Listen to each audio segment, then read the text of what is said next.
semua, ketendang ya tadi ya. Siapa yang ketendang sama kelasnya? Enggak, mau tanya. Tadi keciduk, Bu. Keciduk di kelas sebelah. Kalian terciduk di kelas anak-anak 2017 yang lagi proposal skripsi ya. Seperti itulah kelasnya. Halo. Halo, Miko. Halo, Bu.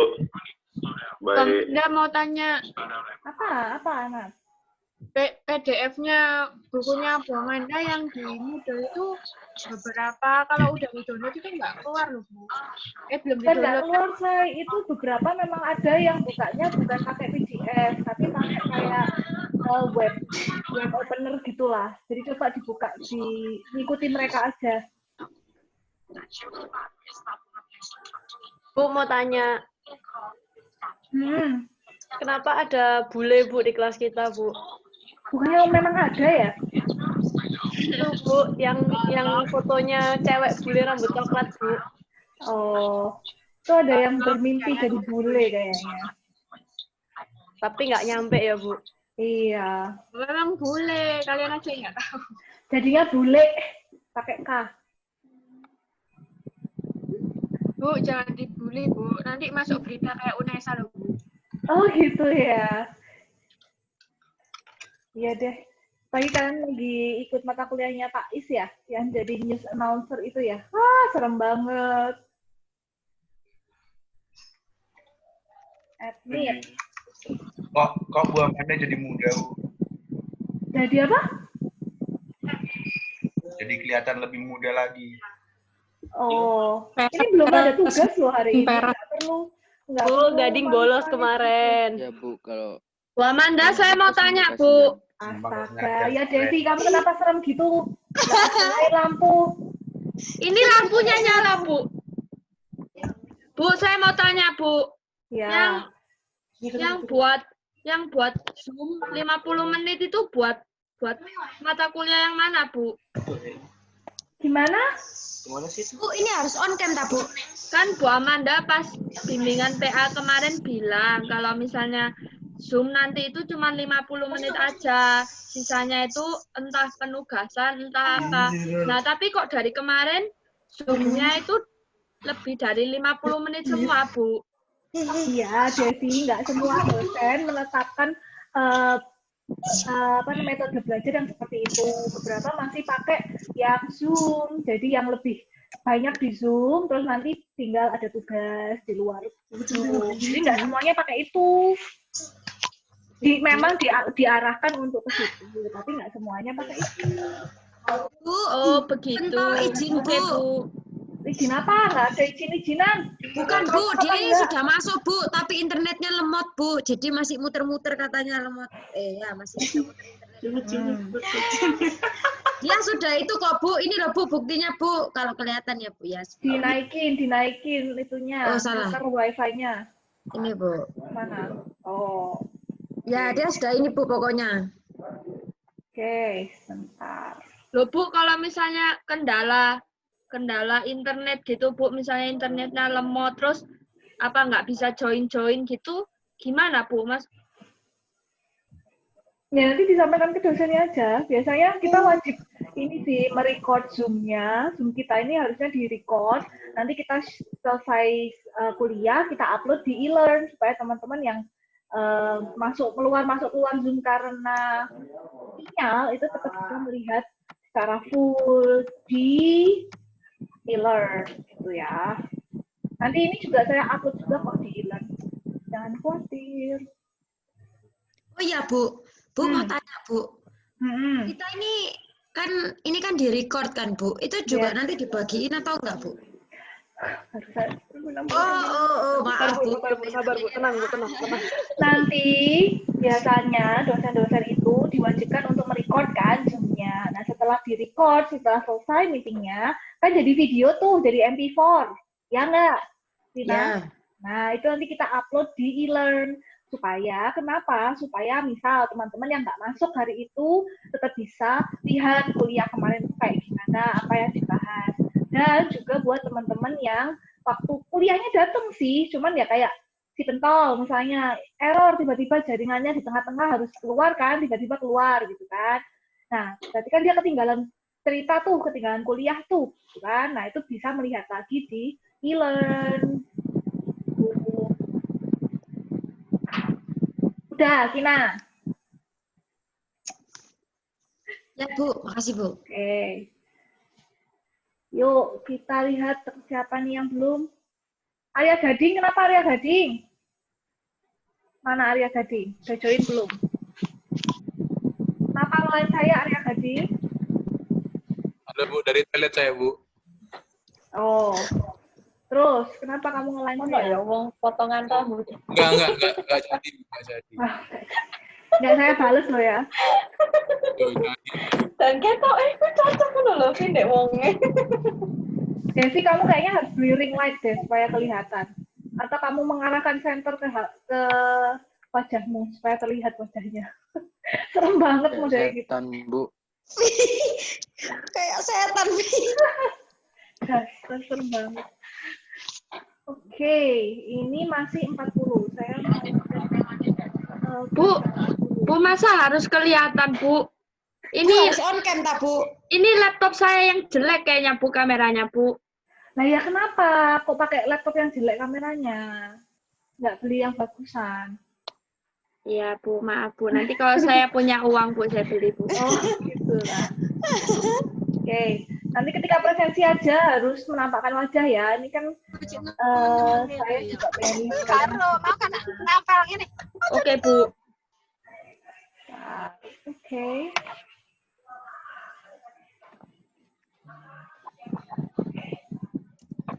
Oke, jadi kelas saya consumer behavior ada 51. Oh, lengkap berarti. Oke. Tapi ini baru 44 partisipan. Masih ada 5 menit lagi untuk join. Coba dilihat siapa yang belum. Suruh join. Bu. Masih lemot itu, Bu. Absennya diabsenin apa absen sendiri, Bu? Absennya diabsenin apa absen sendiri? Nanti ya. Adin lagi di mana? Kok lagi nyetir itu?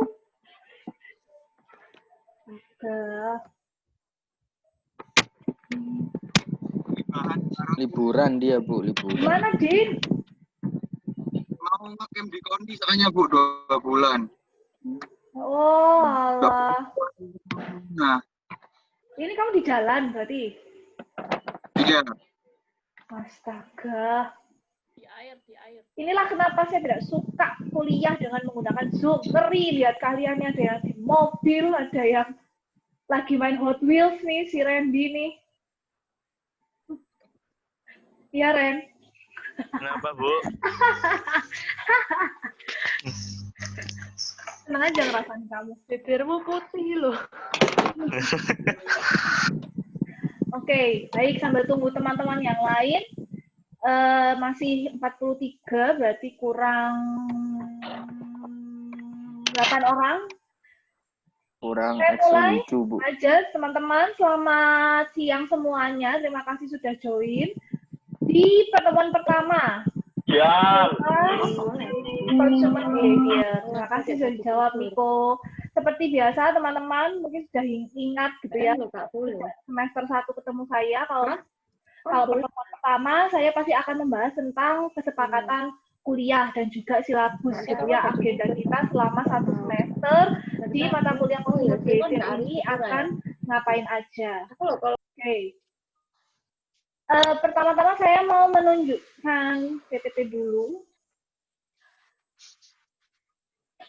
Maaf ya, agak lama ya, karena saya memang tidak terlalu familiar dengan Zoom. Oke, lihat semua PPT saya. Selamat datang di kelas Consumer Behavior untuk periode 2021 ini.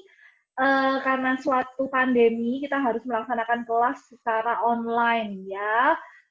Nggak apa-apa gitu ya, mudah-mudahan materi saya tetap bisa dan wajib bisa teman-teman dalami gitu ya selama 1 semester ini dengan metode kelas yang nanti akan saya jelaskan. Nah, kelas ini terlaksana setiap hari Selasa jam 13.20 sampai 15.50 ya. Mungkin ada yang lupa dengan saya, tidak familiar dengan wajah saya yang sekarang, saya akan tunjukkan wajah saya yang dulu gitu ya. Mungkin ada yang tidak ingat dengan saya gitu ya, nama saya. Silakan diingat-ingat kembali gitu ya. Siapa tahu kalian lupa ingatan nama saya gitu ya. Yang ngikutin Instagram saya, yang follow, adakah di sini yang berani-berani tidak memfollow Instagram saya? Angkat tangan. Ngaku aja sekarang. Saya, Bu. Kalian segera follow Instagram saya. Ya enggak sih, karena kalau via Instagram biasanya saya senang nonton film. Teman-teman pasti sudah tahu. Selama WFH dan WFO ini, karena sering nonton film dan nonton drakor, akhirnya suka banget sama jajanan-jajanan yang lagi jajanan yang sweet sih kemarin. Nah, siapa tahu teman-teman mau ngirimin ke kampus. Kemudian ini siapa yang next? Kemudian, nah mudah-mudahan di kelas consumer behavior ini saya bisa memberikan yang terbaik supaya teman-teman tetap bisa mendapatkan ilmu walaupun dengan via online ya.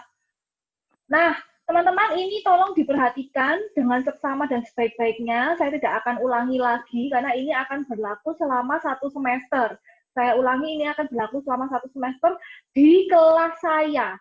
Ya, jadi jangan disamakan dengan kelas lain. Kenapa kok kelas Bu Amanda gini, kelas yang Bapak yang lain enggak, Ibu yang lain enggak, gitu ya. Jangan disamakan, gitu ya. Kami para dosen punya metode sendiri-sendiri, gitu ya, dalam melaksanakan online class, gitu ya, supaya sesuai dengan capaian akhir atau goal atau tujuan dari mata kuliah ini. Nah, untuk mata kuliah saya, teman-teman, consumer behavior, ada 3 tahapan online class.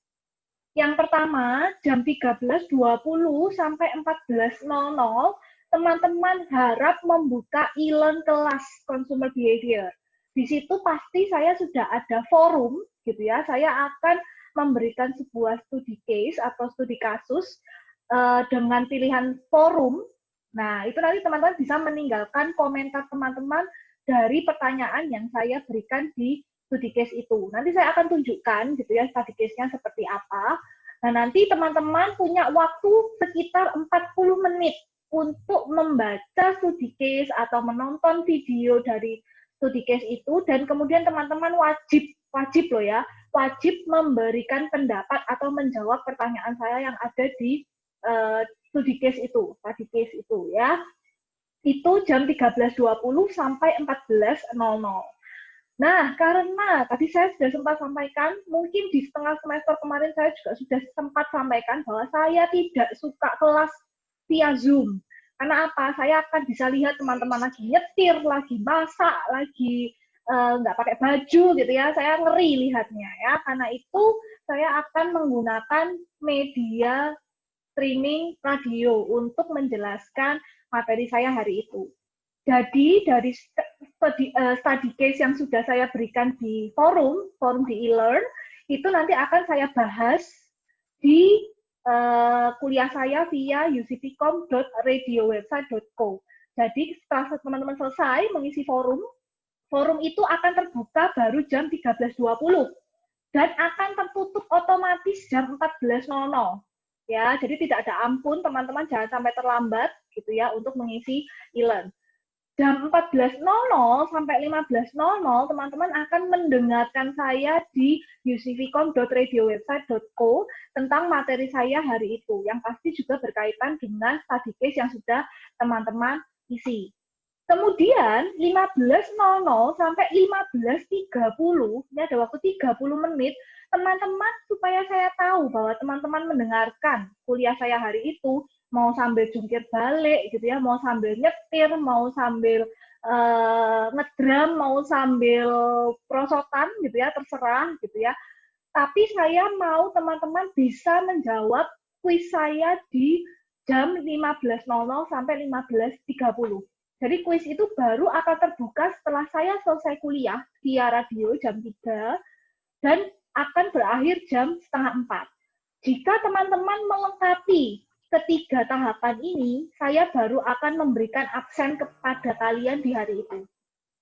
Jadi kalau misal, loh Bu, saya telat ngisi forumnya, saya baru bukanya jam 14 lebih 2 menit. Tidak ada ampun bagi kalian.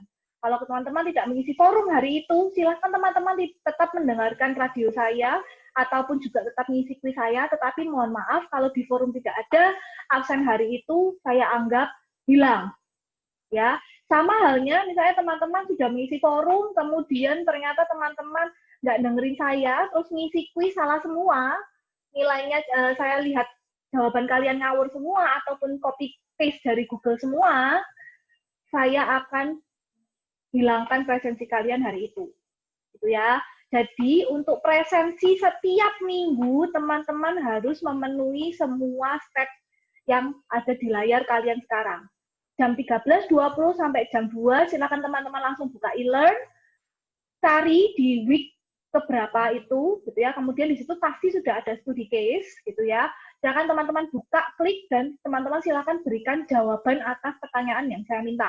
Kemudian nanti studi case itu akan saya bahas dan juga saya sampaikan materi saya hari itu di UC-Vcom Radio website. Jam 2 sampai jam 3. Tidak seperti di semester kemarin, kenapa kok hanya 1 jam? Di sini 1 jam saya nanti akan ngomong saja. Jadi nggak akan ada lagu karena keterbatasan waktu. Ya, karena teman-teman hanya 3 SKS dan teman-teman sebelumnya sudah ada forum. Kemudian nanti jam 3 sampai setengah 4, teman-teman langsung buka e-learn lagi setelah kuliah saya, langsung isi kuis. Pertanyaan seperti yang teman-teman ketahui seperti semester kemarin, semua pertanyaan di kuis saya itu hanya ada di materi kuliah saya. Jadi tidak akan bisa teman-teman temukan di Google, tidak bisa teman-teman googling gitu ya. Kalaupun teman-teman nemu Google, saya pasti akan tahu, oh ini hanya copas dari Google. Gitu ya. Jadi tolong sebagai bukti bahwa teman-teman benar-benar mendengarkan saya di UC-Vcom Radio, berarti teman-teman harus bisa menjawab semua kuis saya. Salah satu tidak diisi, salah satu di forum nggak diisi, atau kuis nggak diisi, mohon maaf presensi kalian hilang hari itu. Ya, jadi semua harus lengkap. Oke. Oke. Mari kita melihat e-learn, teman-teman. Saya akan stop share dulu. Stop share. Oke. Mari kita melihat e-learn kita. Ada yang sudah buka e-learn, pasti sudah buka e-learn ya, karena melihat materi saya hari ini. Aduh, kenapa internetnya lemot? Amanda boleh tanya, Bu? Yes, silakan sambil menunggu. Biasanya kan Bu Amanda kan kalau kuliah kan ada PPT-nya, Bu. Nah, itu nanti untuk isi kuis apa Bu Amanda kayak dulu ndak share PPT-nya dulu atau? Yes, betul Devi. Jadi nanti PPT pasti saya share, tapi saya share setelah kuisnya ditutup ya. Jadi supaya kalian tidak bisa mencontek. Oh, oke, Bu. Makasih. Oke. Nah, ini sudah kelihatan. Oh ya, Bu. Saya juga mau tanya, Bu. Berarti ini kode Zoom sama passwordnya nggak akan dipakai lagi untuk kelasnya Bu Amanda kan, Bu? Nanti akan ada sesi ya menggunakan Zoom lagi. Habis ini saya jelaskan silabus juga ya. Nah, saya mau tunjukkan kelas e-learn consumer behavior. Di sini sudah saya buat bannernya adalah Black Panther, jadi tolong teman-teman jangan melupakan kelas saya. Oke, ini pengumuman, jadi nanti di kolom announcement ini akan ada update saya setiap minggu untuk kelas saya hari itu, gitu ya. Jadi jika ada pengumuman lain gitu ya berkaitan dengan kelas, nanti selalu saya update di sini.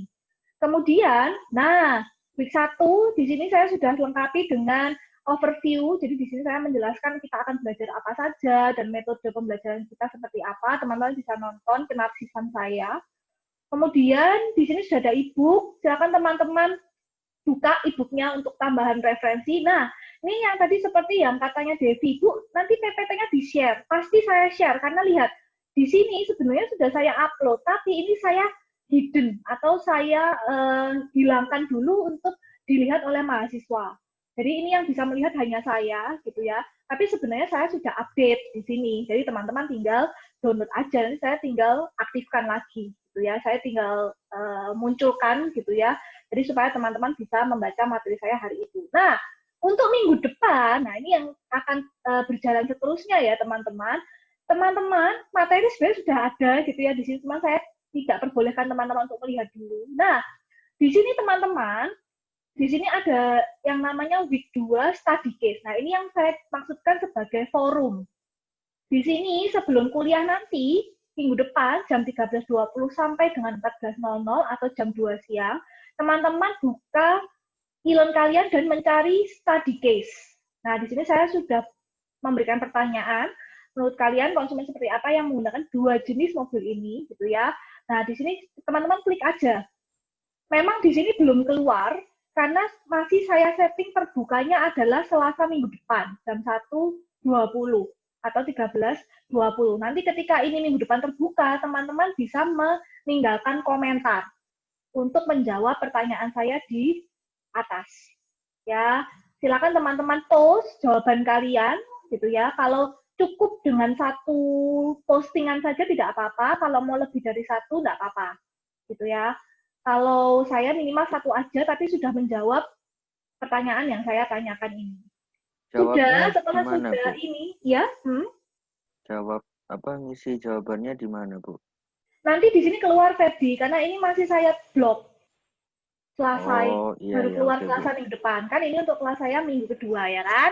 Iya. Nanti teman-teman langsung bisa masukkan gitu ya jawaban kalian. Gitu ya. Jadi kayak ala-ala kalian ngomentarin postingan gitulah ya di Instagram, gitu ya, di Facebook ada foto gitu, kemudian teman-teman bisa meninggalkan komentar di situ, gitu ya.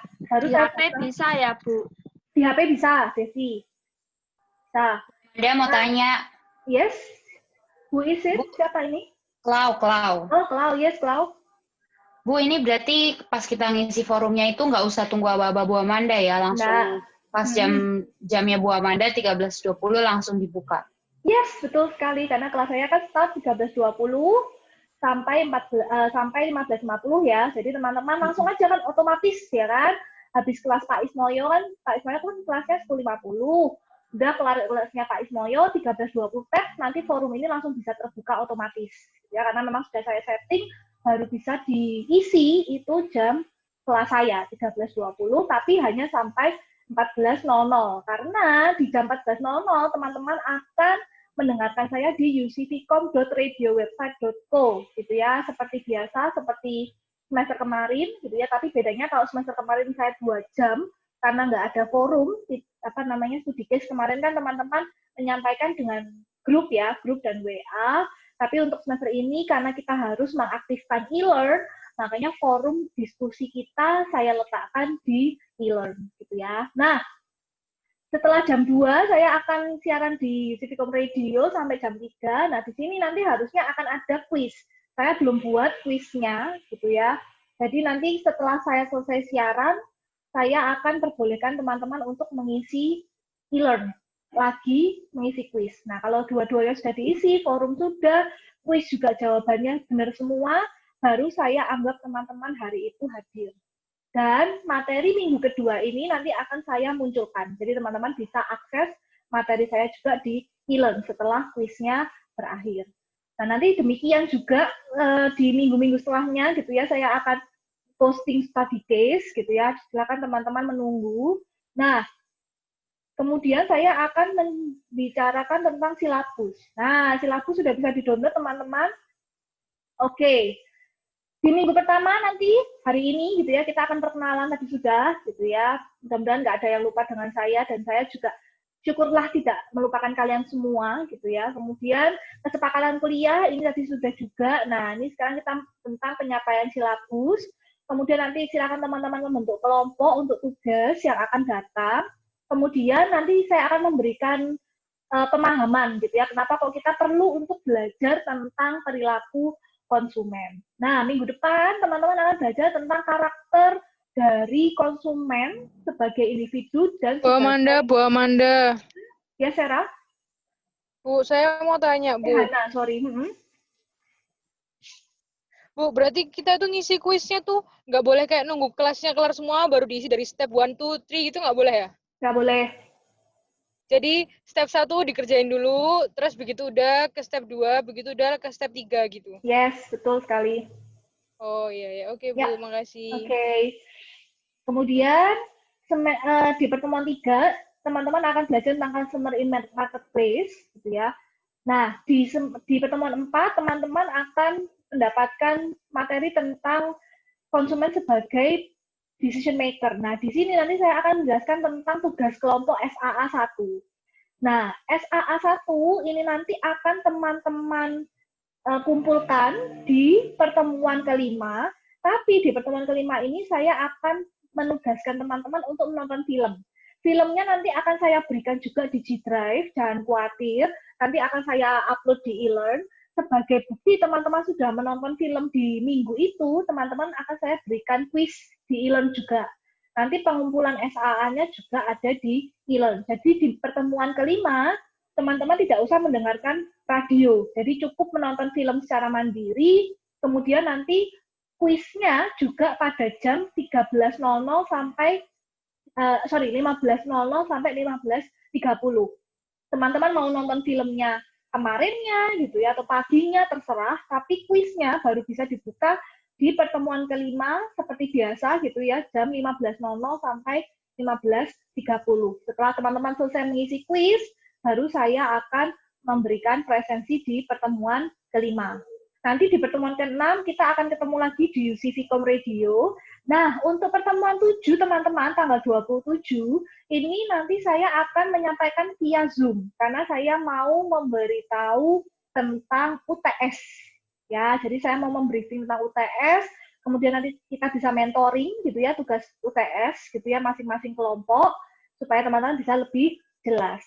Kapan kita UTS-nya? UTS-nya tanggal 2 sampai 7 November. Biasanya ini hanya pengumpulan ya teman-teman, nanti saya tinggal pengumpulan aja, teman-teman biasanya langsung mengumpulkan di waktu yang sudah ditentukan. Biasanya kan kalau kuliahnya Selasa jam 13.20 ya berarti nanti examnya ya di hari Selasa gitu ya, mulainya 13.20. Jadi nanti untuk UTS pengumpulan deadline akan menyusul infonya dan tetap saya akan infokan di e-learn. Pengumpulannya juga via e-learn. Nah, setelah UTS kita ketemu lagi by UC-Vcom Radio. Di after UTS, teman-teman, saya akan lebih menjelaskan tentang tren-tren terbaru mengkonsumsi produk dan jasa. Gitu ya. Jadi sekarang ini sudah mulai muncul jenis-jenis konsumen baru yang juga mengkonsumsi produk-produk yang sesuai dengan visi dan misi mereka, gitu ya, budaya mereka. Gitu ya. Nah, salah satunya adalah social marketing and consumer citizenship di week 9 saya akan menjelaskan tentang adanya perubahan sosial yang kemudian akan mempengaruhi perilaku konsumen. Nah, ini kan contoh gampangnya adalah sekarang ini gitu ya, di masa Covid ini yang kita mikir bahwa dulu itu apaan sih orang pakai facial ini nggak penting banget gitu ya. Berasa kayak orang tukang las gitu ya, ngelas barang gitu. Tapi sekarang ada pandemi gitu ya, ada kebiasaan baru gitu ya, new normal yang mengharuskan kita untuk mengenal produk baru gitu ya, yaitu misalnya facial gitu. Nah, itu adalah contoh gitu ya perubahan sosial, permasalahan sosial yang kemudian akan mempengaruhi perubahan perilaku konsumen. Nah, di week 10 saya akan membahas tentang sustainable marketing and green consumer. Kenapa sih sekarang bagaimana sih asal muasal sekarang di supermarket kalau tas kresek gitu sekarang kena cas gitu ya. Nah, itu gimana sih awal mulanya? Ini karena adanya kelompok green consumer. Nah, apa aja sih? Apakah isunya hanya isu kesehatan saja gitu atau isu lingkungan saja? Nanti kita akan bahas di pertemuan 10. Nah, di pertemuan ke-11 saya akan membahas tentang demographic change, trend and way to consume. Ini juga memahami bagaimana perubahan demografi, kemudian pasar dan cara mengkonsumsi gitu ya di beberapa wilayah di Indonesia dan di dunia. Kemudian nanti di pertemuan 12 saya akan bahas tentang ethical debate. Jadi nggak cuma pemilik bisnis aja gitu ya yang harus punya etika berbisnis. Ternyata cara mengkonsumsi sesuatu itu juga ada ethical debates-nya gitu ya. Nanti kita akan belajar isu-isu etis apa sih yang mempengaruhi perilaku konsumen. Kemudian di pertemuan 13 kita akan membahas tentang post-purchase behavior and model of consumer behavior. Nah, ini adalah ketika orang-orang itu sudah membeli gitu ya, ketika konsumen itu kan sudah membeli barang atau jasa, terus kemudian apa, and then what gitu ya. Nah, itu teman-teman akan mengetahui gitu ya perilaku after purchasing atau post purchasing behavior mereka ini kemungkinannya apa saja. Nah, kemudian nanti teman-teman juga akan ada SAA2 berkelompok juga. Itu adalah mempresentasikan tentang post purchase 4 jenis produk. Jadi nanti akan saya bagi menjadi 8 kelompok. 2 kelompok mendapatkan 1 jenis produk, tapi nanti brandnya bisa berbeda gitu ya. Misalnya nanti 2 kelompok dapat mobil, mungkin yang satu bahas tentang Toyota Avanza, yang satu bahas tentang Agya atau Ayla misalnya ya. Jadi nanti akan saya bagi menjadi 8 kelompok. Kemudian di pertemuan terakhir saya akan membahas tentang consumer research. Nah, ini untuk apa? Supaya teman-teman nanti ketika masuk ke proposal skripsi, mudah-mudahan teman-teman bisa mulai mengambil topik-topik yang berhubungan dengan consumer behavior. Nah, ini saya akan menjelaskan sedikit tentang metodenya, gitu ya. Nanti saya juga akan membriefing tentang final exam. Final examnya apa? Individu. Jadi SAA 1, 2, dan UTS itu kelompok, tapi UAS-nya individu. Ya. Final examnya kapan? 18 sampai 23 Januari. SAA 1 di sini sudah ada instruksi saya. Kapan Bu UAS-nya Bu? 18 sampai 23 Januari 2021. Sorry, itu saya typo. Ya. SAA 1 teman-teman silakan buat 8 kelompok. Kemudian nanti saya akan jelaskan tentang bagian pengambilan keputusan konsumen gitu ya. Nah, nanti produk yang dipilih dari 8 kelompok itu wajib berbeda, nggak boleh ada yang sama. Dan setiap kelompok harus dapat mewawancarai konsumen berkaitan dengan elemen-elemen dalam bagian pengambilan keputusan konsumen. Nah, nanti kalian harus membuat bagian pengambilan keputusan konsumen itu di kertas ukuran minimal A3 yang akan dikumpulkan di e-learn. Kenapa harus A3, Bu? Karena nanti bagian pengambilan keputusan konsumen itu cukup panjang gitu ya. Jadi saya takut kalau ukurannya nanti kecil A4 gitu, saya takut nanti gambarnya jadi kecil-kecil gitu ya. Tulisannya jadi terlalu kecil, nanti saya semakin menambah minus saya nanti ya. Jadi kali teman-teman buat di ukuran A3 digital, nanti mengumpulkannya di e-learn. Rubrik penilaiannya juga sudah saya tulis di sini, silakan teman-teman nanti sesuaikan. Nah, untuk UTS silakan teman-teman membuat mini research gitu ya. Bagaimana tadi teman-teman sudah membuat bagian pengambilan keputusan konsumen gitu ya. Produk. Nah, nanti di UTS silakan teman-teman membuat perilaku konsumen untuk orang-orang yang memanfaatkan marketplace seperti misalnya Tokopedia, Shopee, Bukalapak dan lain-lain. Nah, ini nanti format UTS-nya seperti apa menyusul ya, teman-teman. Nah, untuk SAA 2 lagi-lagi teman-teman akan berkelompok, sebanyak 8 kelompok. Nah, nanti akan saya undi gitu ya. Ada 2 kelompok yang dapat 1 jenis produk. 4 jenis produknya adalah mobil, hotel, smartphone, dan airplane. Masing-masing kelompok akan mempresentasikan consumer behavior dari segi post-purchase.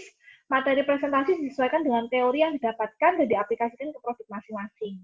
Nah, selain presentasi, masing-masing kelompok juga diwajibkan mengumpulkan hasil analisis produk berupa paper minimal 1000 kata. Pengumpulan paper di hari yang sama dengan hari presentasi. Jadi, nanti di pertemuan ke-14 ini, kalian akan full presentasi temuan kalian di SAA 2. Sekaligus juga mengumpulkan paper minimal 1000 kata. Ya. Kemudian, UAS, nah ini teman-teman secara individu membuat kampanye. Nah, ini kan saya senang ya, meramaikan Instagram dengan kampanye dan hashtag-hashtag gitu ya. Silakan teman-teman membuat kampanye hashtag smart buying.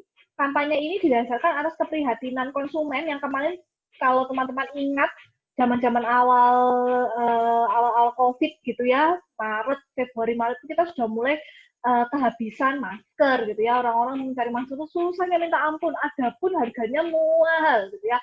Kemudian kekurangan hand sanitizer, kekurangan sabun cuci tangan, terus ada beberapa merek yang mulai langka gitu ya. Kayak vitamin C itu kan kemarin sempat langka gitu ya. Terus pokoknya suplemen-suplemen penambah imun tubuh itu kan sempat susah gitu ya dicari di pasaran karena adanya perilaku panic buying dan juga pasti penimbunan gitu ya. Nah, kampanye ini harapan saya adalah teman-teman dapat mengedukasi gitu ya. misalnya misalnya teman-teman bisa mencantumkan nomor 1 tips menjadi konsumen yang pintar dalam membeli atau menggunakan produk jasa gitu ya. Nah, dengan cara apa? Silakan teman-teman bisa menggunakan foto atau grafis. Jadi boleh foto asli atau teman-teman mau pakai grafis atau kartun boleh. Nah, ini teman-teman harus post di Instagram dalam bentuk multi post, yaitu minimal 3 posting gitu ya. Jadi masing-masing ini mau berhubungan satu sama lain boleh, atau tidak berhubungan satu sama lain juga boleh.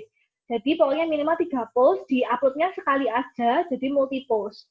Nah, di dalam fotonya, 3 foto ini harus ada watermark hashtag smart buying, termasuk juga di caption. Jadi di caption silakan juga memberikan keterangan tentang kampanye kalian, dan juga jangan lupa memberikan hashtag smart buying. Nanti saya akan kayaknya tambah satu lagi deh syaratnya, yaitu tag saya, tag Instagram saya gitu ya, supaya saya lebih mudah mencari. Nanti deadline postingnya kapan, kemudian harus bertahan sampai tanggal berapa, nanti tunggu di instruksi UAS saya gitu ya. Jadi akan ada tiga tugas, 2 SAA dan 1 UTS yang berkelompok, dan juga UAS yang individu. Ya, oke. Ini silabus saya. Kemudian e-learn juga sudah. Oke, saya stop share dulu. Saya mau membuka pertanyaan untuk e-learn dan juga silabus saya. Silakan. Ada yang mau tanya? Okay, Miss. All right. So wait a minute. So consumer behavior is something like buying things or something, or is it more than just consumer behavior? Or is it more than just buying? Okay, I will explain it later, yeah, after this. Okay, then. And also, Miss, are we starting the UCP Com Radio right now, Miss, or? No, it will start next week. It's next week. Okay, all right. Okay. Bu Amanda, saya mau tanya, Bu. Ada 3 jadwal toh, Bu. Yang pertama kan diskusi, terus radio, terus isi kuis. Nah, itu jam-jamnya pasti bakalan jam segitu ya, Bu? Yes, pasti setiap minggu. Jadi kalau misalnya ada ibunya suruh kuis gitu, itu pasti jamnya jam 3.30 sampai jam 3.30. Yes. Kelasnya jam berapa, Devi? Ya, Bu. Kelas saya kan 13.20 ya, sampai 15.50 ya. Loh, iya Bu, maksudku kalau misalnya kayak ibunya kayak bilang jangan lupa isi kuis dan lain-lain, itu ya pasti mulainya jam 3. Yes, betul sekali. Oke, Bu. Ya, karena kan saya kuliahnya baru jam 2 sampai jam 3. Jadi teman-teman harus mendengarkan saya dulu selama 1 jam, untuk setelah itu teman-teman baru bisa menjawab kuis e-learn. Itu ya. Ada lagi mau tanya? Bu, mau tanya, Bu. Yes. Kalau yang waktu jam 1.20 itu berarti nggak masuk ke Zoom dulu ya, langsung ngerjain apa itu? Yang di forum. Iya itu. Kelas dulu. Betul. Mau jam 2 berarti. Betul. Ya wis. Oke. Ya, jadi silakan teman-teman mengisi. Jadi pas di jam saya 13.20 langsung cek e-learn. Silakan jawab sadike saya gitu ya, atau nonton video yang saya berikan gitu ya di e-learn. Terus silakan teman-teman berikan komentar gitu ya, yaitu jawaban dari pertanyaan saya. Kemudian baru jam 2 teman-teman mendengarkan saya via UCP Com Radio. Kemudian start jam 3 otomatis nanti di e-learn langsung terbuka kuis saya yang harus dikerjakan. Ya, teman-teman punya waktu 30 menit sampai setengah 4. Loh, Bu, kelas Bu Amanda kan sampai 15.50. Iya, nanti kalau saya mepetin sampai 15.50, sistem presensi saya mati gitu ya. Mati otomatis 15.50. Takutnya saya nggak nutut untuk masukkan nama kalian. Saya kan juga harus ngecek jawaban kalian benar semua apa enggak. Kalau nggak benar ya nggak saya masukkan hari itu di grup, di presensi hari itu gitu ya. Jadi saya harus punya spare waktu 20 menitan untuk membaca jawaban kalian. Oh, jawaban Fawas benar semua, forum juga isi, saya masukkan presensi kamu hari itu. Itu ya. Oke, ada lagi yang mau tanya tentang sistematika kelas ataupun silabus? Tidak Bu, ada? mau nanya, Bu. Silakan. Ini kan SA-nya sama UTS-nya kan kelompok semua, Bu. Itu maksudnya dari awal sampai akhir itu anggotanya sama atau nanti dibuat baru lagi? Oke. Sekarang saya juga mau meminta persetujuan teman-teman. Untuk kelompok, gimana? Saya tawarkan ke teman-teman. Yang pertama, mau saya pilihin atau pilih sendiri? Pilih sendiri. Pilih sendiri, Bu. Sendiri, Bu. Pilih sendiri. Oke, pilih sendiri ya. 8 kelompok berarti satu kelompok isinya berapa, Tasya? 6, Bu. 6 ya. 6 kalikan 8, 48. Berarti ada 3 kelompok yang isinya 6. Nah, sekarang saya tanyakan lagi. Untuk kelompok, mau berubah setiap tugas atau mau tetap? Tetap aja. Tetap aja, Bu. Tetap. Tetap, Bu, tetap. Tetap apa berubah? Tetap. Tetap aja, Bu. Tetap, Bu, biar nggak bingung. Biar nggak bingung. Oke, kalau memang mau kelompoknya tetap, nanti saya nggak mau dengar loh ya, ada yang bilang, loh Bu, yang ini nggak kerja Bu, ternyata dari sejak SA1 nggak pernah kerja, dihubungi susah, gimana ya, saya boleh ganti kelompok apa nggak ya? Jadi nanti keputusan atau resiko gitu ya dari kelompok yang sudah kalian pilih itu adalah langsung dari kalian sendiri gitu ya. Oke, jadi nanti kelompoknya tetap gitu ya, dari SA1, UTS, dan SA1, UTS, dan SA2. Ya. Oke, untuk kelompok, silakan mungkin nanti bisa minggu kedua aja lah teman-teman baru mulai membuat gitu ya, karena kan tugas saya baru di minggu keempat gitu ya. Jadi minggu depan aja teman-teman silakan sebelum kuliah saya nanti mungkin mencantumkan nama-nama kelompok gitu ya. Ada 3 kelompok yang 6, kemudian 5 kelompoknya sisanya isinya 5. 3 kelompok isinya 7, 5 kelompok isinya 6. Ya, ada yang Kebalik. saya? Kebalik ya? Yang 6, 3 kan 18, sisa 35-nya dibagi 7. Bagi 5 jadi 7. Bagi 5, oh ya sorry. Jadi yang 6 ada 3 kelompok, yang 7 ada 5 kelompok ya? Enggak kebalik. Bener ya? Bener ya? Oke. Menjadi 8 kelompok. Oke, gitu ya teman-teman. Minggu depan nanti kita start baru memilih kelompok gitu ya. Minggu ini nggak apa-apa, silahkan gitu ya. Teman-teman bisa janjian dulu gitu ya. Minggu depan saya akan tunggu langsung nama-namanya gitu ya. Ada lagi? Jadi kelompok sudah kita sepakati, teman-teman akan memilih dari awal, kemudian akan terus bekerja sampai dengan SA2. UAS nanti teman-teman individu. Oke, ada lagi yang mau didiskusikan? Nggak ada? Kalau nggak ada, kita akan masuk ke materi. Saya masih ada informasi tambahan mengenai kelas. Oke. Ini adalah do and don'ts yang harapannya teman-teman lakukan selama perkuliahan saya selama 1 semester ini. Yang pertama, do follow all of my instruction. Jadi tolong ikuti semua instruksi saya. Kalau memang proses perkuliahan saya memang ada 3 tahapan tadi, gitu ya, silakan mengisi forum, silakan mendengarkan saya dan kemudian mengisi kelas, baru teman-teman mendapatkan absensi saya hari itu, tolong diikuti semua instruksinya. Atau kalau memang ada perubahan, gitu ya, di kelas, gitu ya, tolong teman-teman ikuti sesuai dengan instruksi saya. Saya akan berusaha sebaik mungkin untuk memberikan instruksi yang clear, yang jelas, gitu ya, supaya teman-teman tidak salah paham gitu ya, atau teman-teman tidak bingung gitu ya.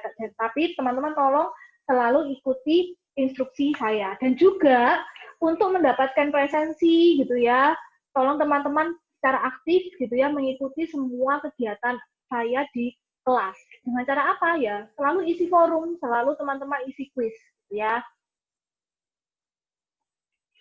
Yang ketiga, teman-teman tolong selalu cek e-learn teman-teman sebelum kelas. Jadi setiap sebelum kelas saya gitu ya, setiap hari Selasa tolong sebelumnya teman-teman cek e-learn gitu ya. Siapa tahu ada perubahan atau teman-teman mau melihat gitu ya ada materi apa yang baru diupload gitu ya. Silakan teman-teman cek e-learn kalian gitu ya, bahkan sebelum perkuliahan. Nah, tolong semua tugas dikumpulkan on time. Jadi forum study case saya akan saya buka selalu jam 13.20 sampai jam 2. Jadi tidak boleh terlambat karena by system sudah saya set seperti itu. Quiz juga demikian gitu ya. Nanti pengumpulan SAA dan pengumpulan UTS di e-learn itu juga sudah saya setting gitu ya, baru bisa dikumpulkan kapan dan akan ditutup otomatis kapan gitu ya. Jadi tolong semuanya harus on time. Nah, kemudian sekarang sudah kuliah ya teman-teman, dulu liburan susah minta ampun ya, diminta lihat line, grup line, rasanya susah banget. Sekarang sudah kuliah, tolong teman-teman secara reguler juga ngecek e-learn kalian gitu ya. Oh, sorry. Iya, cukup aja. Sorry ada sekilas info. Kemudian teman-teman tolong ya, saya ulangi, tolong selalu cek grup line kalian gitu ya. Kalian sendiri yang pengen punya grup line waktu itu gitu ya. Jadi tolong sekarang sudah waktunya kuliah, semua info kelas, semua info tugas atau info apapun gitu ya yang pasti berkaitan dengan kelas, kalau sifatnya mendadak gitu ya atau sifatnya urgent, kami dosen-dosen pasti akan share di di line gitu ya. Pasti akan kita update di e-learn, tapi juga akan kami sampaikan juga di line gitu ya. Jadi tolong teman-teman segera mengaktifkan kembali line itu ditaruh di wallpaper nomor awal gitu ya di handphone gitu ya supaya selalu terlihat kalau ada notif. Oke, jangan terlambat. Terlambat itu kalau di kelas saya tidak ada sih sebenarnya. Lebih ke jangan telat mengumpulkan tugas karena auto kalian nggak bisa dapat absensi hari itu gitu ya. Ya sama sebenarnya kalau di kelas kan teman-teman nggak boleh 15 menit terlambat ya kan. Tapi karena saya pakai radio kan nggak bisa tahu nih teman-teman terlambat apa enggak gitu ya. Jadi saya melihat keterlambatannya adalah dari teman-teman mengisi forum dan quiz gitu ya. Jadi jangan terlambat.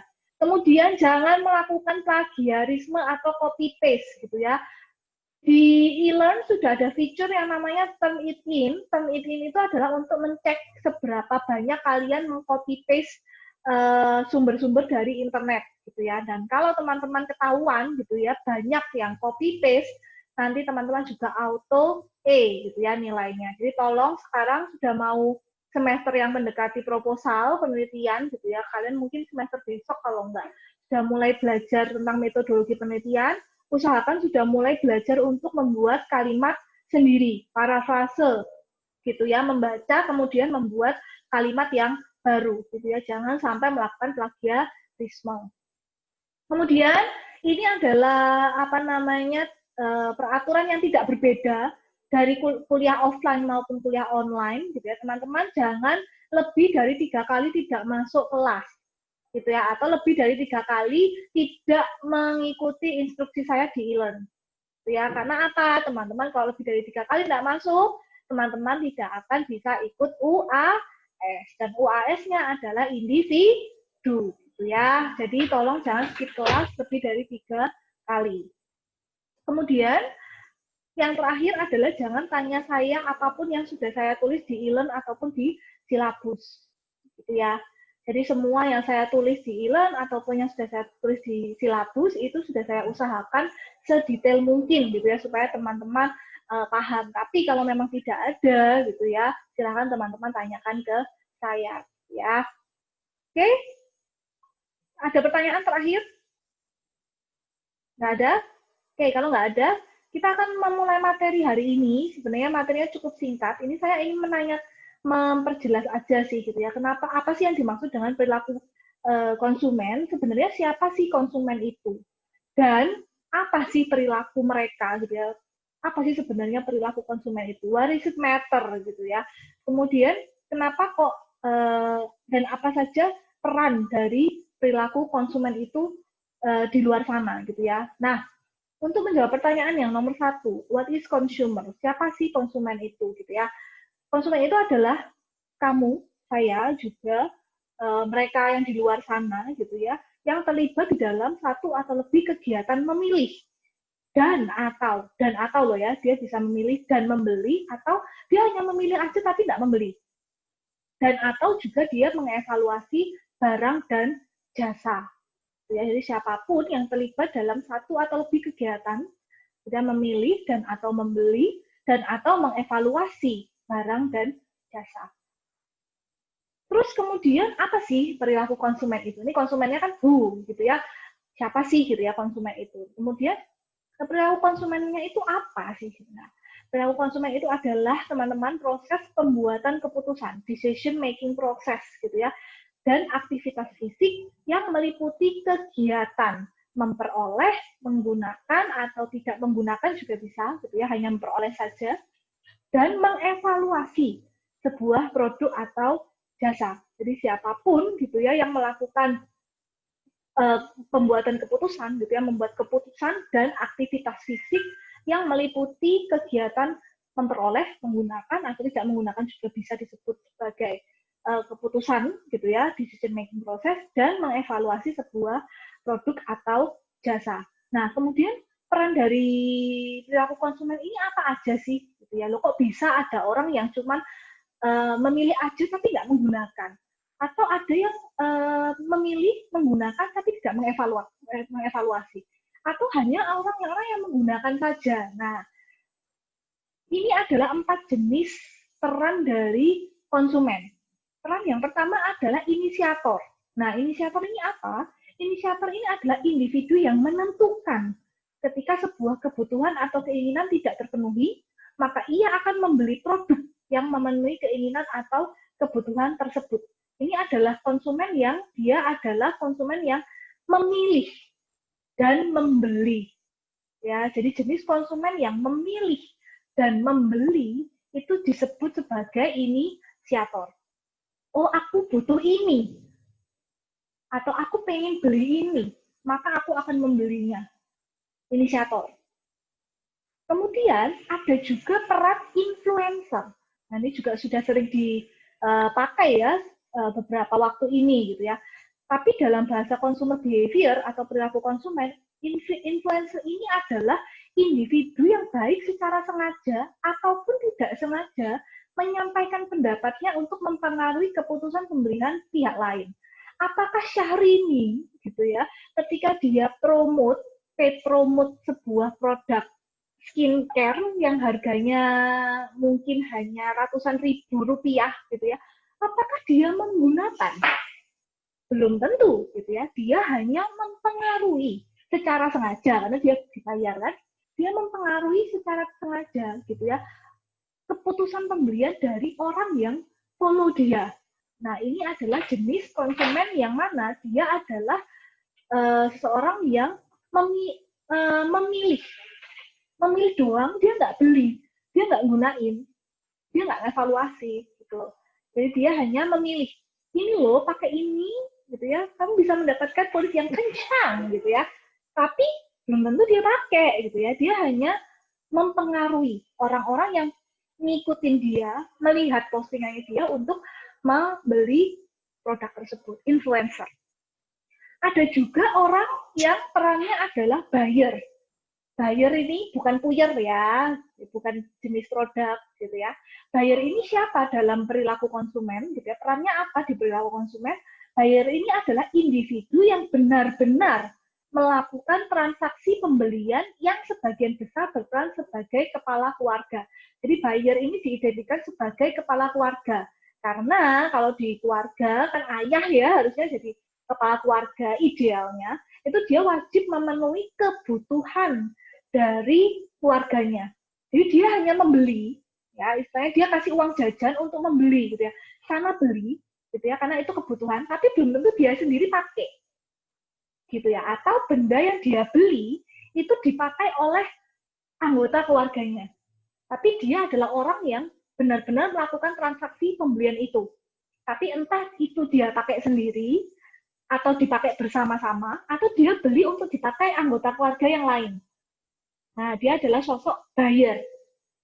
Contohnya lagi, juga bisa. Misalnya dalam sebuah UC gitu ya, UC. UC itu ada yang namanya Property Management Department. Jadi ada departemen yang namanya Property Management atau disingkat PM. Mungkin teman-teman SU, teman-teman UKM yang suka ngadain event gitu ya, mereka mungkin kenal gitu ya, pernah main-main ke PM. PM ini teman-teman adalah buyer yang memenuhi kebutuhan staf dan dosen dan gedung di UC ini. Contoh ketika kita sekarang sudah masuk masa new normal, kita kan harus cuci tangan setiap saat. Gitu ya, otomatis siapa yang nyediain tempat cuci tangannya, siapa yang selalu refill sabunnya, siapa yang selalu refill tisunya, itu adalah PM. Even mereka, anggota PM itu menggunakan sendiri untuk mereka juga kan, karena mereka juga bagian dari UC, tapi mereka juga menyediakan itu untuk kebutuhan satu UC. Gitu ya, itu disebut buyer. Karena di sini contohnya yang paling gampang adalah kepala keluarga ya, sosok kepala keluarga itu kan pasti memenuhi kebutuhan keluarganya, gitu ya. Nah, itu adalah buyer. Jadi dia adalah yang literally orang yang melakukan transaksi pembelian, tapi belum tentu yang dia beli itu memang kebutuhannya dia sendiri, atau dipakai bersama, termasuk dia juga, atau dipakai oleh orang lain, gitu ya, di dalam keluarga itu atau di dalam organisasi itu. Oke, ada inisiator, ada influencer, ada buyer. Yang terakhir adalah user, yaitu individu yang menggunakan atau mengkonsumsi sebuah produk. Dia nggak beli, gitu ya, dia nggak milih, tapi dia menggunakan atau mengkonsumsi sebuah produk. Contohnya siapa? Contohnya bisa jadi saya, sebagai dosen di UC. Ketika masa new normal, saya diwajibkan untuk cuci tangan dengan sabun, dikeringkan dengan tisu. Apakah saya beli sabunnya? Enggak kan, ikut PM kan? Tapi kan saya mau nggak mau harus menggunakan sabun itu. Saya nggak bisa milih yang lain. Oh, bisa milih yang lain dengan menggunakan hand sanitizer. Tapi kalau sekarang di UC, masuk UC pun harus cuci tangan, gitu ya. Kita disediakan wastafel portable, gitu ya, yang ada sabunnya. Yang mana sabun dan tisu untuk mengiringkan tangan itu adalah disediakan oleh PM. Saya nggak ikutan beli, tapi saya wajib menggunakan atau mengkonsumsi produk tersebut. Nah, jadi memang di dalam consumer behavior ada 4 jenis peran, gitu ya, yang mana mereka masing-masing punya perannya sendiri, gitu ya. Ada yang membeli dan langsung memilih, gitu ya, memilih dan langsung membeli. Tapi ada yang cuman milihin doang, nih, lu pakai ini aja, gitu ya, nanti kulitmu bisa putih mulus, tapi dia belum tentu pakai, gitu ya, belum tentu dia beli, gitu ya. Tapi ada juga orang-orang yang dia beli, dia adalah orang yang literally yang membeli, tapi belum tentu yang dia beli itu adalah yang dia milih sendiri, ataupun dipakai bersama, ataupun dipakai oleh diri sendiri, gitu ya. Ada juga user, yang dia memang adalah orang yang hanya taunya pakai, nggak pernah milih, nggak pernah beli, gitu ya. Dia taunya pakai. Loh Bu, apakah peran ini bisa hanya satu orang satu, atau bisa berganti-ganti? Pasti bisa berganti-ganti. Someday gitu ya, kalau Instagram saya followernya banyak, terus saya menerima endorsan, bisa saja saya jadi influencer, ya kan? Saya promosiin produk, gitu kan? Saya belum tentu pakai, saya belum tentu beli. Gitu ya. Jadi ini adalah peran, gitu ya, dalam perilaku konsumen. Bu Amanda, ada pertanyaan, silahkan Clau. Ada. Bu, berarti yang membedakan influencer sama buyer itu cuman membelinya ya Bu? Kalau influencer, dia nggak pakai, tapi dia tuh dikasih gitu ya? Kalau buyer, dia beli sendiri. Betul sekali. Terus kalau influencer kan harus menginfluence ya, Bu? Betul sekali. Jadi dia secara sengaja itu yang mempengaruhi. Bisa jadi tidak secara sengaja, gitu ya. Bisa jadi tiba-tiba dia ini ya. Bisa jadi influencer itu tidak sengaja. Tidak sengaja kayak gimana Bu? Misalnya dia, ternyata ini bagus ya. Lagi nonton iklan di YouTube, ternyata barang ini bagus ya, gitu ya. Terus tiba-tiba orang sebelahnya dengar, oh iya dah. Gitu kan? Terus dia akhirnya beli. Tapi belum tentu orang yang ngomong, ini kayaknya iklannya bagus deh, belum tentu dia beli. Gitu ya. Tapi kebanyakan influencer itu pasti dibayar, gitu ya, dibayar untuk melakukan mempengaruhi keputusan pembelian untuk orang lain, gitu ya. Akhirnya dia dibayar. Bedanya dengan buyer dan user, kalau buyer dia adalah yang membeli, tapi belum tentu dia milih.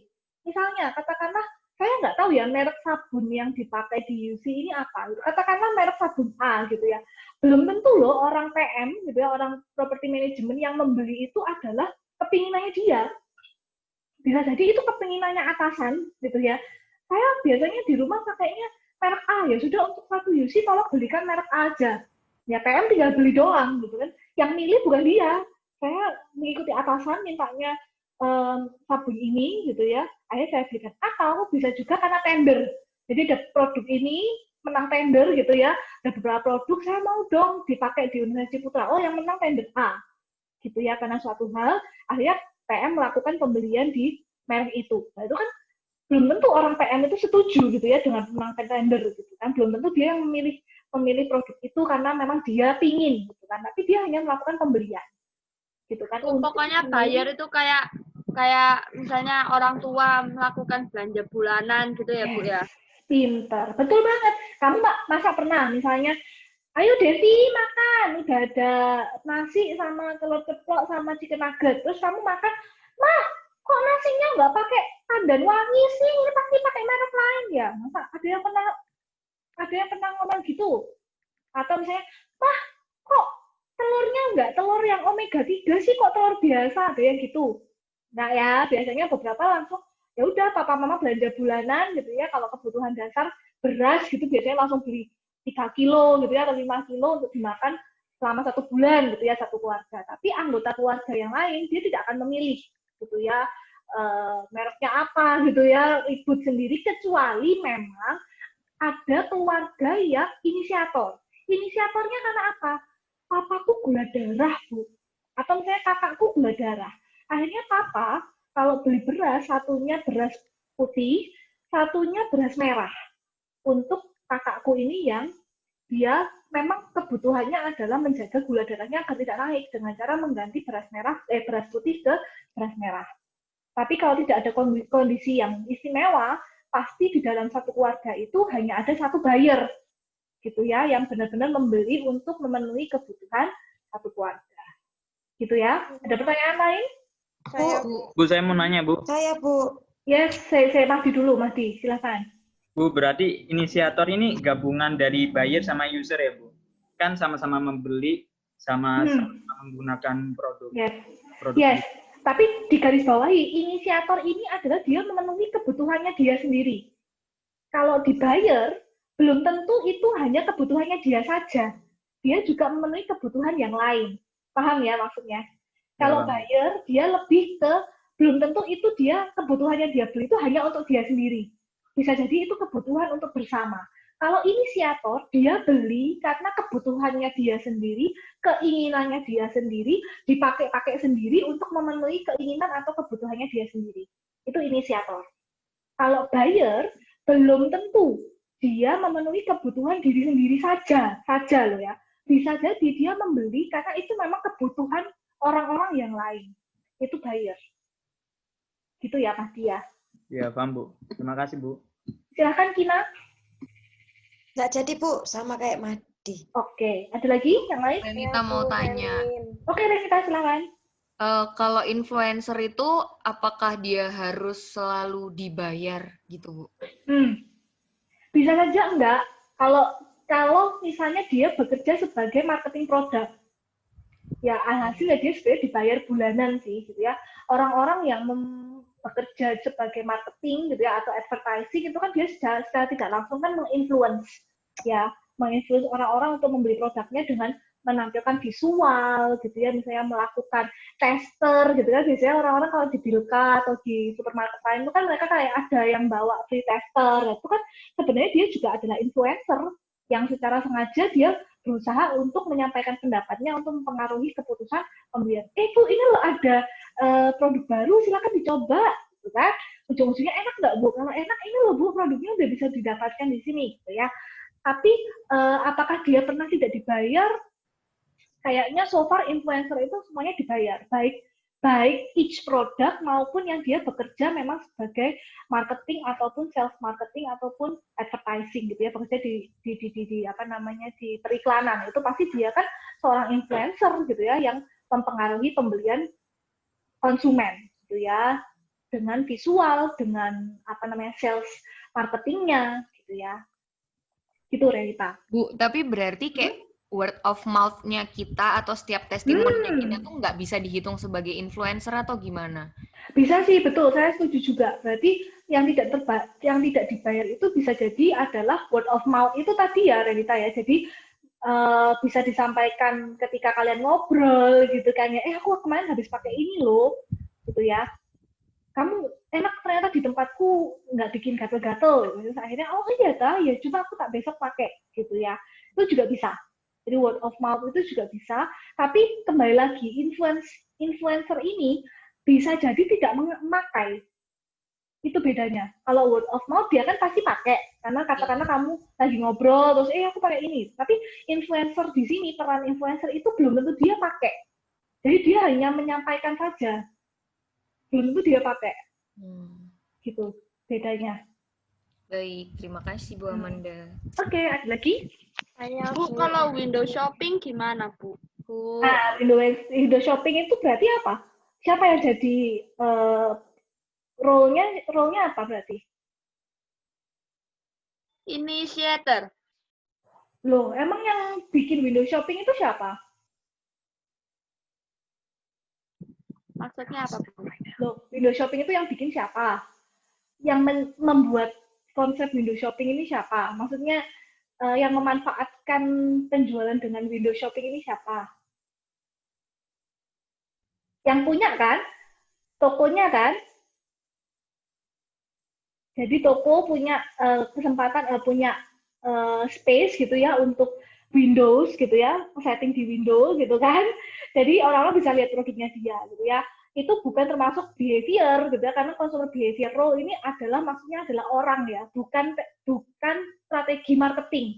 Paham ya? Kalau window shopping gitu ya, kalau display window shopping, Windows itu tuh biasanya adalah bentuk marketing ya. Teman-teman akan belajar di IMC.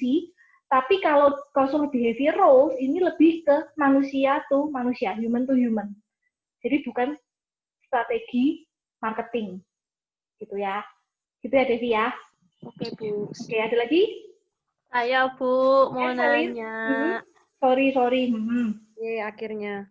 Bu, mau nanya, itu yang user kan pengguna berarti, Bu. Terus tadi kan consumer behavior itu kan yang terlibat dalam memilih, membeli, mengevaluasi. Nah, yang mengevaluasi berarti apa, Bu? User itu mengevaluasi, Kak, Bu? Harusnya yang bisa mengevaluasi pasti dia membeli. Minimal membeli. Ya kan? Minimal dia membeli. Makanya kalau misalnya kayak ada influencer gitu ya memberikan evaluasi, pasti teman-teman beberapa juga beneran gitu kan, serius gitu ya, karena belum tentu dia membeli gitu ya, bahkan sampai menggunakan. Kalau mengevaluasi paling tidak dia membeli. At least dia tahu, oh koyo ngene iki regane sakmene ta, gitu kan. Atau ketika dia membeli oh kemasannya ini lah. At least dia punya kontak dengan produk atau jasa yang dia beli. Kalau dia cuman tahu saja gitu ya, belum tentu dia membeli ataupun dia menggunakan. Biasanya dia evaluasi yang dia berikan pasti orang-orang akan tidak yakin gitu ya, beneran ta gitu. Atau kamu cuman sekilas aja dengar dari orang gitu ya. Justru malah untuk evaluasi itu yang paling penting adalah sampai di menggunakan. Biasanya teman-teman kalau pakai Traveloka sudah selesai nginep di hotel gitu kan, teman-teman di email terus tuh sama Traveloka, kamu gimana experience-mu gitu kan nginep di hotel A gitu ya. Karena memang yang evaluasi yang paling dicari adalah orang yang literally sudah menggunakan gitu ya, paling tidak membeli gitu ya. Kamu memesankan orang gitu ya, kemudian kamu nggak pakai, orang lain pakai gitu ya, at least kamu pernah membelikan. Oh, pakai Traveloka mudah cara pembayarannya gitu ya, atau searching-nya mudah gitu ya, kita bisa diberikan pilihan pembayaran. Nah, jadi untuk evaluasi minimal adalah orangnya adalah buyer atau pembeli gitu ya, minimal. Bu, tapi kalau influencer kan juga mengevaluasi, Bu. Nah, makanya tadi saya bilang, kalau menurut teman-teman, ini bisa jadi ini loh teman-teman, bisa jadi penelitian. Ini menarik sekali pertanyaannya Selin. Ini bisa jadi penelitian. Menurut kalian, gitu ya, influencer yang tidak menggunakan produk itu, kira-kira tingkat kepercayaan masyarakat itu seberapa besar sih? Nah, itu bisa jadi judul penelitian, Bu Selin, kalau kamu suka, gitu ya. Jadi kalian bisa cek gitu ya, kepercayaan publik terhadap influencer-influencer yang suka mereview produk. Nah, apakah mereka benar-benar mereview karena mereka menggunakan, atau mereka hanya mereview ya berdasarkan skrip naskah. Nah, kalau misalnya teman-teman bisa mencek gitu ya seberapa percaya gitu ya publik terhadap influencer A, nah itu teman-teman bisa mendapatkan jawaban dan itu bisa jadi skripsi teman-teman. Itu keren banget. Gitu Selin. Jadi sorry gitu ya, mungkin untuk jawaban itu bisa case by case karena menurut pendapat saya, kalau influencer itu tidak menggunakan, even dia memberikan evaluasi, mungkin kalau saya pribadi melihat reviewnya, saya akan jadi sanksi gitu ya, beneran lah gitu kan, really gitu ya, benarkah kamu benar-benar membeli, kemudian kamu benar-benar menggunakan itu secara teratur gitu ya, sesuai dengan apa yang kamu katakan. Nah itu tuh kalau bagi saya tidak terlalu percaya. Tapi itu juga menarik kalau misalnya nanti teman-teman bisa mengangkat itu sebagai penelitian gitu ya. Jadi misalnya teman-teman meneliti influencer A gitu ya, kemudian teman-teman akan tanya kepada semua orang gitu ya yang asumsinya memfollow si influencer ini, seberapa percayakah mereka gitu ya terhadap review produk yang selalu dilakukan oleh influencer ini. Nah itu akan jadi penelitian consumer behavior. Itu akan saya bahas metodenya di research method di pertemuan terakhir kita. Gitu ya Selin ya? Ya Bu, makasih. Oke, keren. Yes, Devi. Tadi saya masih kurang paham. Yang initiator itu berarti kayak misalnya, oh sandal saya putus, terus saya mau beli gitu. Yes. Ya, Bu? Jadi inisiator itu dia yang butuh, dia yang beli sendiri, dan dia yang pakai sendiri. Kalau buyer, saya beli karena saya gunakan ini juga untuk, karena yang menggunakan ini bukan hanya saya, tapi orang-orang di sekitar saya juga. Bukan kebutuhan dia aja. Tapi inisiator nggak ngevaluasi ya, Bu? Loh, dia kan membeli. Kalau membeli pasti dia mengevaluasi dong. Oh, oke, Bu. Gitu ya. Ada lagi? Oke, saya next. Kalau nggak ada.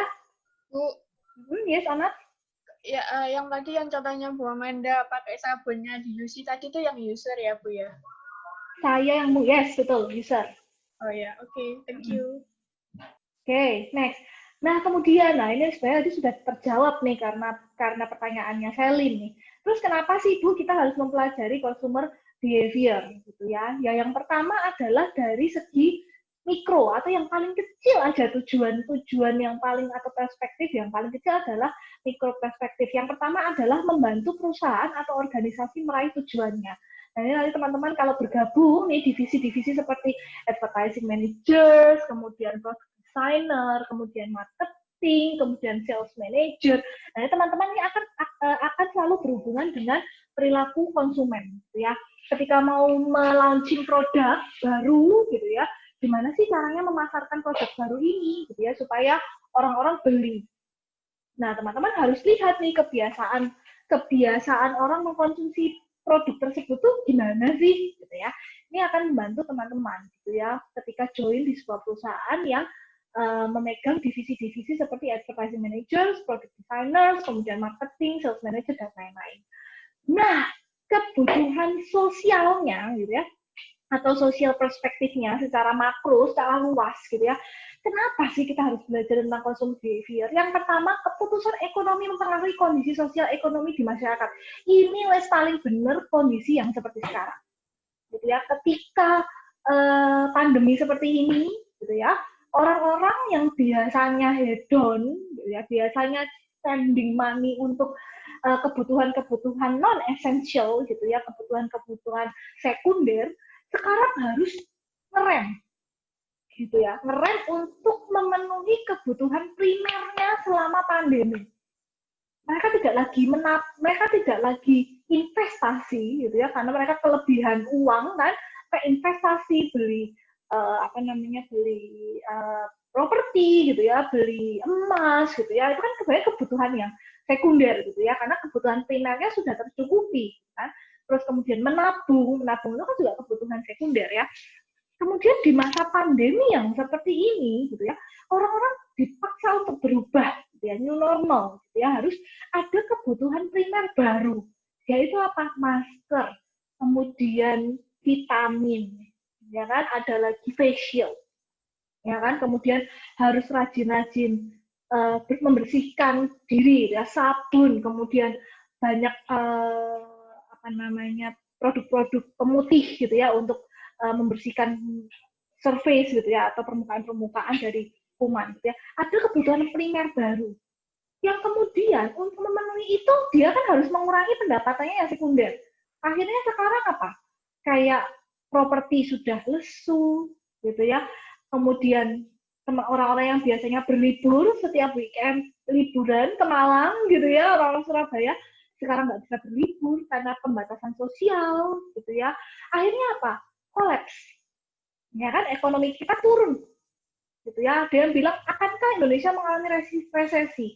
Kalau menurut saya sudah gitu ya, semenjak adanya PSBB besar-besaran gitu ya, sekarang pegawai kantoran nggak bisa lagi bekerja dari kantor, ada yang dirumahkan. Nah ini akhirnya membuat konsumen itu akhirnya menahan diri untuk kebutuhan sekunder.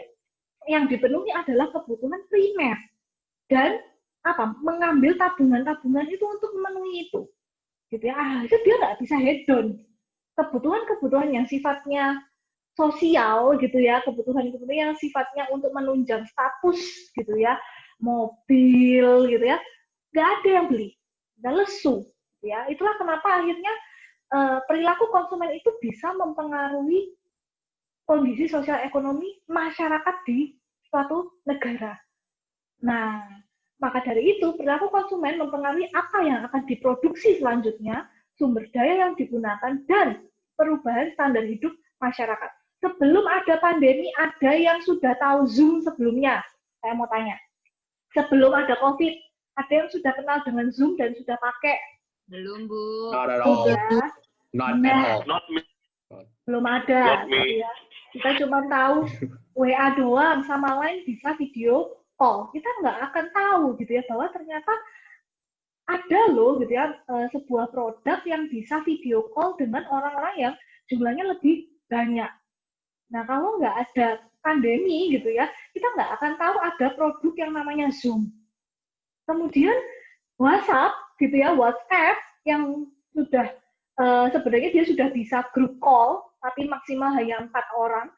Dia ingin mengejar gitu ya untuk memfasilitasi orang-orang yang mungkin tidak familiar dengan Zoom, tapi dia ingin video call group. Ya, akhirnya dia membuka lagi, mengupdate gitu ya WhatsApp-nya dengan, oh saya bisa WA video call 8 orang. Ya, kita masih menunggu apakah dia bisa yang lebih banyak lagi gitu ya. Tapi kemudian ada lagi Google Hangout yang kemudian menyamai Zoom loh. Ternyata orang-orang pakai Zoom gitu ya untuk kuliah, untuk meeting gitu ya. Dia mengejar itu, baru lagi gitu ya. Google Hangout punya gitu ya, akhirnya bisa memfasilitasi orang-orang untuk video call secara bersamaan dengan orang yang banyak gitu ya. Nah ini karena apa? Perilaku konsumennya berubah. Orang nggak bisa ketemu secara langsung dalam jumlah yang besar gitu ya untuk aktivitas sehari-hari, entah itu ke kampus, entah itu meeting kantor gitu ya, tapi mereka masih butuh gitu ya. Pakai apa dong akhirnya? Menggunakan teknologi. Nah, perilaku konsumen ini akhirnya yang menghasilkan produk baru gitu ya, kemudian ada sumber daya yang baru gitu ya. Kemudian merubah akhirnya standar hidup masyarakat. Dulu yang nggak tahu kuliah online, sekarang sudah tahu, sudah merasakan bagaimana rasanya kuliah online. Ya, karena dipaksa. Tapi ya bisa jadi gitu ya perubahan itu karena memang adanya kebutuhan baru. Gitu ya, mau nggak mau teman-teman harus berubah. Yang dulu mungkin lihat orang pakai face shield, kayak orang mau ngelas aja gitu kan, mau ngelas besi gitu ya. Tapi sekarang nggak bisa. Gitu ya. Kalau kamu harus terpaksa ke supermarket dengan orang-orang yang berdesakan, gitu, mau nggak mau kamu harus proteksi diri kan, karena ada perubahan standar hidup tadi. Ya, teman-teman harus menggunakan perlindungan diri seperti face shield, gitu, selain masker dan juga face shield. Nah ini tadi, gitu ya. Jadi perilaku konsumen secara kecil, gitu ya, secara mikro itu bisa dimanfaatkan untuk organisasi atau perusahaan, gitu ya, untuk meraih tujuannya, gitu ya, yang pasti cuan lah ya. Kalau kalau konsumsi itu kan pasti mendatangkan keuntungan gitu ya bagi orang yang memberikan jasa atau produk gitu kan. Tapi secara makro, secara sosial gitu ya, ternyata itu juga mempengaruhi turun atau naiknya kondisi sosial ekonomi di masyarakat tersebut. Dan juga bagaimana ke depannya ada produk-produk baru yang akan dikeluarkan, kemudian sumber daya apa yang digunakan, dan juga ada perubahan standar hidup. Nah, contoh juga yang merupakan salah satu contoh perilaku konsumen. Ini apa, teman-teman? Saya juga baru minum sih, ini tadi siang. Boba. Dan juga, siapa yang sudah mencoba ini? Korean garlic cheese bread. Garlic bread, ya. Ini adalah minuman dan makanan yang lagi hits, gitu ya. Sampai sekarang sih masih hits, gitu ya. Tapi, kenapa sih mereka tuh bisa hits, gitu kan? Karena ada perilaku konsumen, ada demand, gitu ya, ada permintaan. Kemudian muncullah suppliers gitu kan, muncullah penyedia-penyedia yang memberikan variasi produk gitu ya. Awalnya mungkin boba itu yang pertama kalau saya kenal boba itu ya dari Chatime. Dari Chatime dulu ya. Dulu tuh Chatime tuh sudah ada boba-boba gitu. Terus Quickly, sebelumnya malah ada Quickly gitu ya. Tapi ya nggak happening tuh gitu ya. Dulu Quickly dan Chatime itu sudah nggak happening gitu ya. Tapi akhirnya muncullah boba-boba yang kemudian ada variasi baru, kemudian diperkenalkan di sosial media dengan foto-foto yang memang apa ya, teknik pengambilan gambarnya sangat anak muda sekali gitu ya. Akhirnya dia jadi booming gitu ya. Yang dari Taiwan asli lah gitu ya, ada Tiger Sugar gitu ya, ada Xing Futang gitu kan.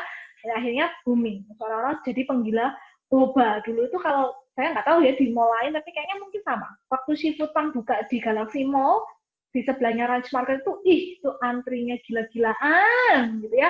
Sampai saya males rasanya. Itu kenapa sih harus minum itu gitu ya? Karena kita gitu sebagai konsumen terpengaruh mungkin ya dengan influencer atau terpengaruh dengan word of mouth yang teman-teman sudah pernah coba. Ih, enak ini gitu kan. Jadi kita pengen beli gitu ya, perilaku konsumen. Kemudian garlic bread pun demikian, gitu kan. Kakak was kalian juga ada yang jual gitu ya. Kemarin Bu Yoga sempat beli. Saya agak ngerem sih, saya orangnya ngerem gitu kan. Kalau temen beli, kenapa nggak nyicip gitu ya? Nggak mau rugi gitu kan. Dulu tuh Bu Yoga beli gitu ya di salah satu teman 2017. Kemudian saya icip gitu ya. Sebenarnya biasa aja sih gitu kan. Cuman karena mungkin di foto gitu kan, karena setelah dimasak kemudian dia membuat foto produk yang menarik gitu kan di Instagram, jadinya mungkin menggugah selera gitu ya. Jadi ya itulah perilaku konsumen di Indonesia gitu ya, apa yang lagi hits karena memang ada demand ya, ada tuntutan kebutuhan gitu ya, kebutuhan untuk eksis gitu ya. Nah, akhirnya muncullah supplier-supplier yang menyediakan variasi-variasi produk gitu ya, yang aslinya dulu cuman Quickly, Chatime gitu, kemudian akhirnya karena booming gitu kan, boba, akhirnya banyak, ada Tiger Sugar, Xing Futang, ada unicorn drink ini apa mereknya, Kokumi gitu ya, gulu-gulu dan lain sebagainya. Nah, termasuk juga garlic bread. Kalau garlic bread ini kayaknya lebih banyak yang homemade ya, nggak terlalu banyak yang branding. Kopi, ayo kopi itu juga menjamur ya, karena Janji Jiwa dulu booming gitu ya, terus kemudian muncul kopi so, kemudian muncul kopi kenangan, muncul walah banyak mungkin gitu ya, kopi-kopian. Nah itu karena ada demand gitu ya, akhirnya banyak supplier. Oke, next. Nah kemudian bagaimana cara kita untuk mengaplikasikan pengetahuan kita tentang perilaku konsumen. Nah, ini bisa dimanfaatkan kalau teman-teman nanti bergabung sebagai marketing manajemen sebuah perusahaan. Ini pasti akan erat kaitannya dengan perilaku konsumen. Bagaimana sih gitu ya memasarkan produk? Ya, kalian harus tahu konsumen kalian seperti apa gitu ya. Kemudian non-profit or social organization dan improve government agency performance. Ini adalah sektor-sektor yang mana nanti teman-teman akan pelajari after UTS, gitu ya, bahwa non-profit atau social organization ini juga mereka wajib mengetahui perilaku konsumen, gitu ya. Kenapa sih, gitu ya, orang-orang itu masih membutuhkan kantong plastik, gitu kan? Bagaimana sih cara mengubah mereka supaya mereka tidak menggunakan kantong plastik lagi? Nah, ini kemudian diaplikasikan ternyata oleh pemerintah, gitu ya, bahwa sekarang untuk melestarikan lingkungan, semua penyedia produk tidak boleh menggunakan plastik atau harus men-charge, gitu ya, menjual, gitu ya, menjual plastik mereka itu untuk konsumen yang mau membeli produk mereka, gitu ya. Kalau teman-teman sekarang ke Superindo atau apa, gitu ya, biasanya kena charge plastiknya Rp200. Kalau ke Matahari itu kalau nggak salah Rp500, gitu ya, per bag. Gitu. Nah, itu adalah, ya itu tadi, kenapa kok teman-teman harus mengaplikasikan, gitu ya, pengetahuan tentang consumer behavior, ya selain untuk karir, juga untuk improve government agency performance, gitu ya, untuk melangsungkan program-program dari pemerintah. Kemudian, encourage in reducing scarcity commodities, ini adalah untuk mengurangi kelangkaan barang, teman-teman. Nah, ini kenapa kok kita nggak boleh panic buying kayak kemarin? Akhirnya langka kan, yang namanya masker. Iya Bu, tapi itu ditimbun. Nah, ya itu loh, kita mengurangi yang namanya kelangkaan barang akibat banyaknya demand. Kalau misalnya katakanlah, misalnya ketika boba itu lagi menjamur, kemudian boba itu kemudian dipatenkan, katakanlah dipatenkan namanya atau dipatenkan resepnya oleh Ciputang. Akhirnya kan yang lain kan nggak bisa buka ya. Nah, akhirnya karena demand-nya besar, tapi suppliernya cuma Ciputang, nah itu kan akhirnya barang itu pasti langka, atau harga barang itu pasti akan tinggi. Ya kan? Karena penyedianya hanya Ciputang, katakanlah seperti itu. Nah, tapi kalau misal demand-nya besar, tapi suppliernya banyak, gitu ya, kemudian bermunculan selain Ciputang ada Ciboba, ada Kokumi, ada lain sebagainya, akhirnya barang tersebut tidak mungkin langka. Dan harga dari produk tersebut pasti stabil, nggak mungkin tinggi gitu ya, maksudnya boba aja 150.000 satu gelas, nggak mungkin gitu ya. Tapi kalau barang itu langka gitu ya, atau hanya disediakan oleh satu supplier aja, dia bisa jadi langka, atau juga dia bisa harganya tinggi gitu ya. Kayak masker nih sampai sekarang pun gitu ya, kalau masker medis wah masih gila-gilaan ya teman-teman harganya, tapi pun di beberapa supermarket gitu ya sudah ada yang menjual satu pack itu isinya 5, itu ya harganya sekitar 8.000, 10.000, sudah mulai stabil gitu ya harganya. Kalau waktu awal-awal dulu itu tinggi banget gitu ya, karena langka itu tadi, karena banyaknya demand, suppliernya kemudian tidak cepat gitu ya mengimbangi kebutuhan dari masyarakat. Dan pasti yang terakhir adalah to educate consumer about their own consumption behavior. Ini yang ingin saya ajak gitu ya teman-teman di UAS nanti untuk mengedukasi konsumen-konsumen di luar sana tentang perilaku mereka gitu ya selama COVID ini. Gitu ya, apa yang ingin teman-teman berikan atau sampaikan ke mereka. Oke. Nah, ini adalah framework dari consumer behavior. Jadi ini sebenarnya adalah proses yang akan kita pelajari selama 1 semester ini. Kenapa ada Lydia Emma ya? Oke. Jadi yang sebelah kanan ini adalah situasinya, situasi sang konsumen itu sendiri. Jadi ada seorang konsumen, dia punya masalah, gitu ya. Tadi kalau katanya Devi, oh sandalku putus, gitu ya, sandalku putus. Kemudian mencari informasi, sek sandalku ini mereknya apa ya? Dulu tuh beli apa ya? Kemudian, oh alah, ini Viper. Kemudian, Devi sekarang lagi di mana, Dev? Di rumah, Bu. Surabaya ya? Iya, Bu. Oke, Devi lagi di Surabaya. Kemudian Devi melakukan evaluasi and selection. Dulu itu aku beli sandal Viper ini di mana ya? Gitu ya. Terus, oh, ya di Viper, tapi Viper ini adanya di mana ya? Cari, gitu ya. Mencari.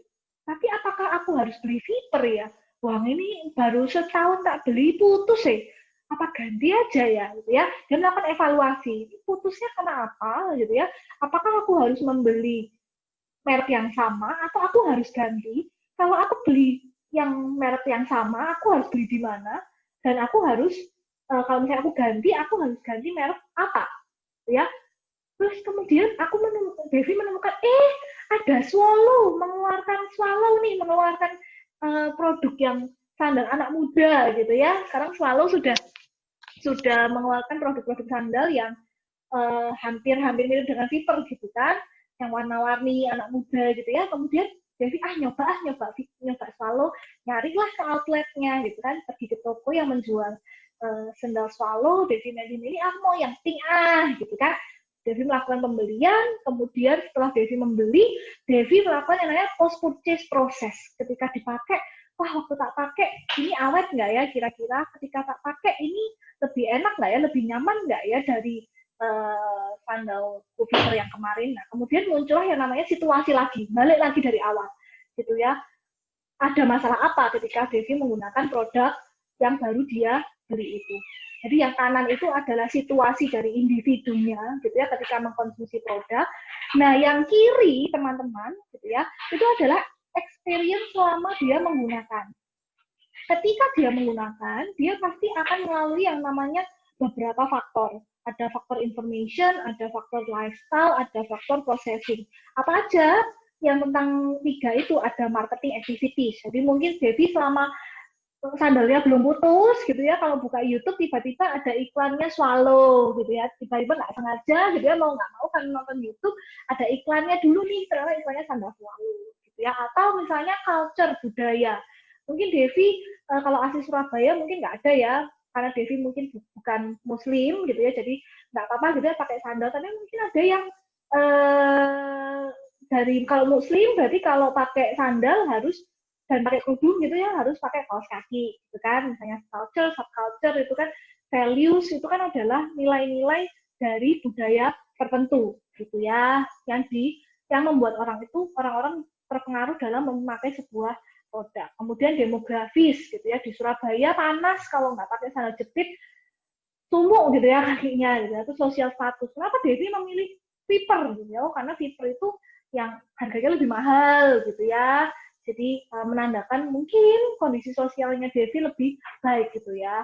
Kemudian reference group, mungkin teman-temannya Devi juga semuanya pakai Viper gitu ya. Mungkin si Nina, kemudian mungkin Pentol juga pakai Viper gitu. Malu dong kalau nggak pakai Viper lagi gitu kan. Kemudian household ini keluarga gitu ya. Mungkin di keluarga juga terbiasa sudah menggunakan produk tersebut. Kemudian emotion gitu ya. Mungkin sandal itu putus tapi itu adalah sandal yang dikasih sama mama pacar gitu ya, sedih gitu ya, sandalnya putus, nggak rela mau ganti gitu kan. Ada ikatan emosi gitu ya terhadap suatu barang. Personality gitu ya, karakter diri gitu ya. Devi sukanya warna apa gitu ya, Devi sukanya gajah gitu kan. Kalau Buhil kan mungkin beli Viper karena logonya gajah kan, sukanya gajah misalnya. Terus motivasi membeli juga bisa, kemudian persepsi terhadap produk gitu ya. Untungnya Viper ini brandnya oke ya, positif, tidak pernah dikaitkan dengan kasus apapun gitu ya, kasus negatif apapun. Kemudian learning atau memory, ini hasil dari belajar ya, itu tadi mencari informasi gitu. Oh kalau pakai Viper itu tahan lama gitu ya, atau dia pernah menggunakan sebelumnya tahan lama kok, ini baru putus karena mungkin kecantol kawat gitu ya, beli aja gitu kan, sebenarnya dia awet gitu kan. Nah ini adalah framework gitu ya, sama kita mempelajari tentang consumer behavior. Jangan khawatir, nanti ini pasti akan saya bahas sampai di akhir, sampai dengan post purchase behavior process. Nah, sudah selesai materi saya hari ini. Sedikit pengantar tentang kenapa sih kita harus belajar tentang consumer behavior. Oke.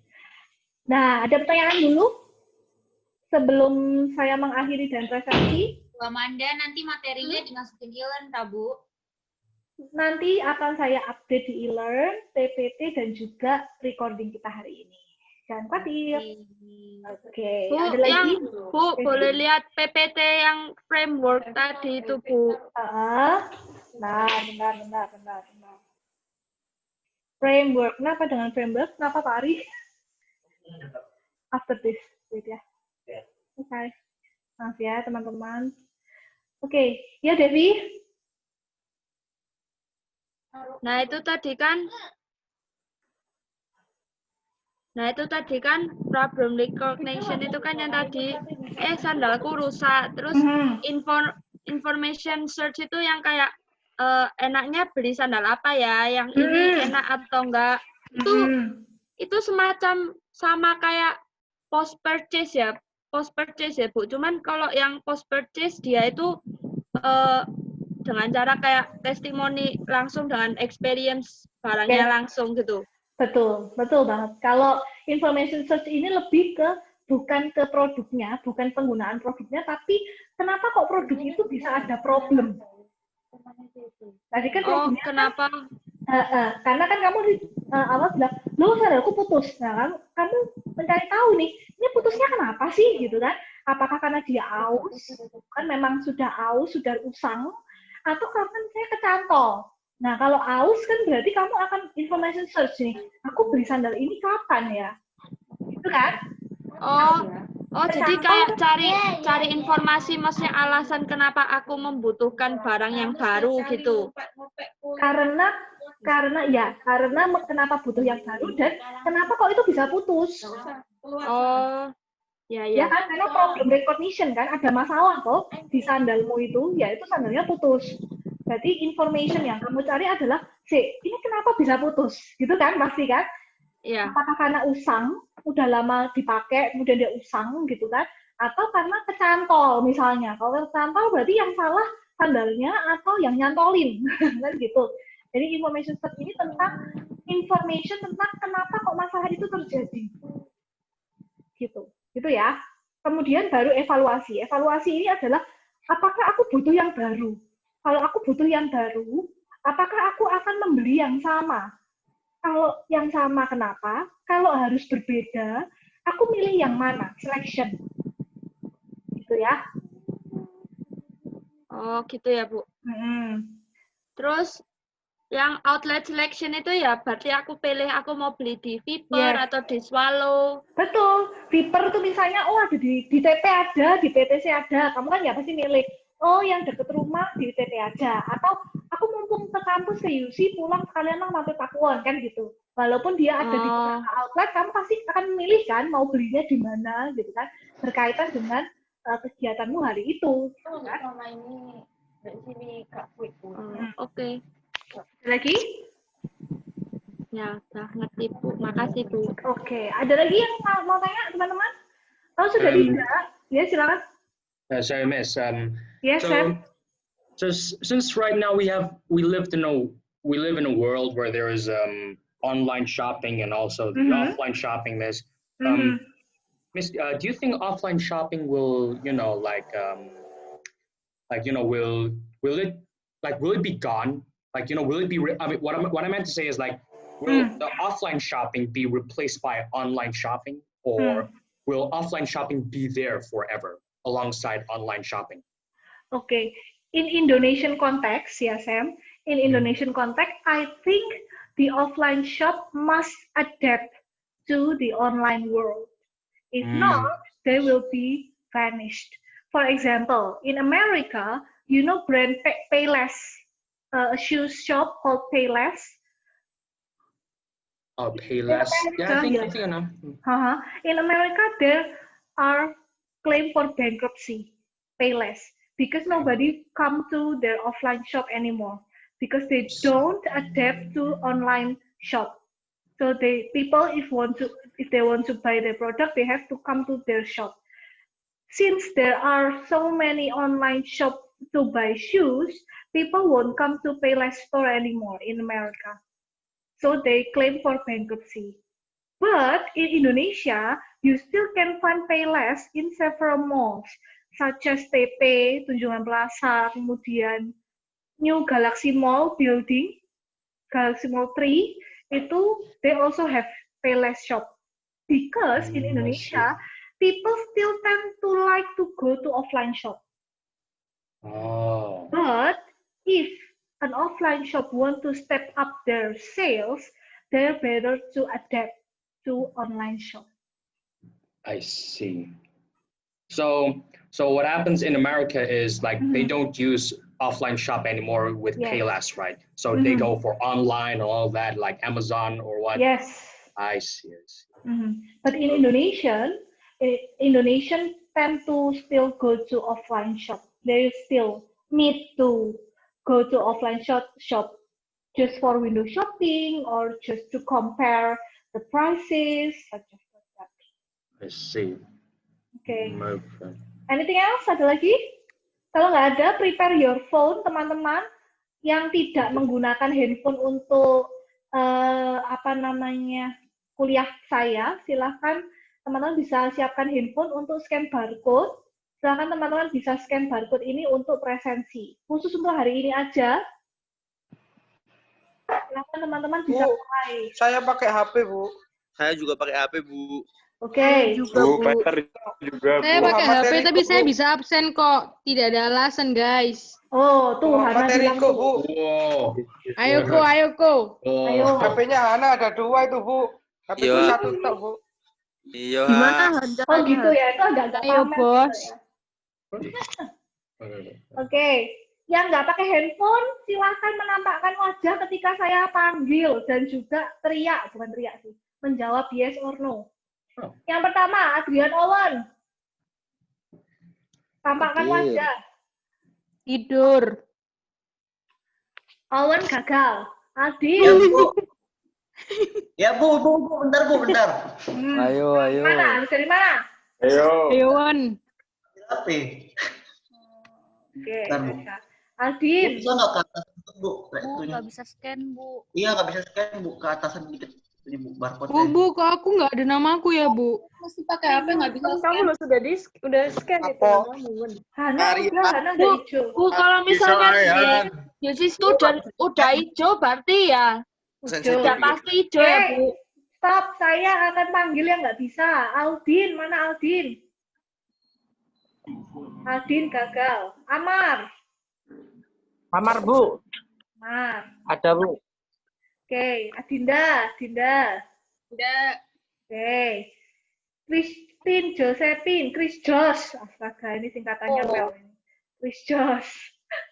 Halo, Christine. Dean? Hadir. Hadir, Dean. Edu.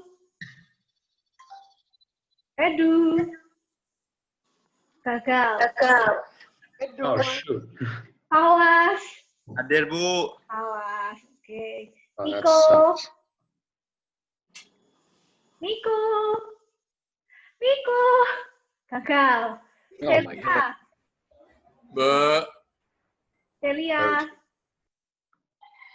Apa, Bu? Gagal. Niko. Bu, sehat, Bu. Oh, Ya.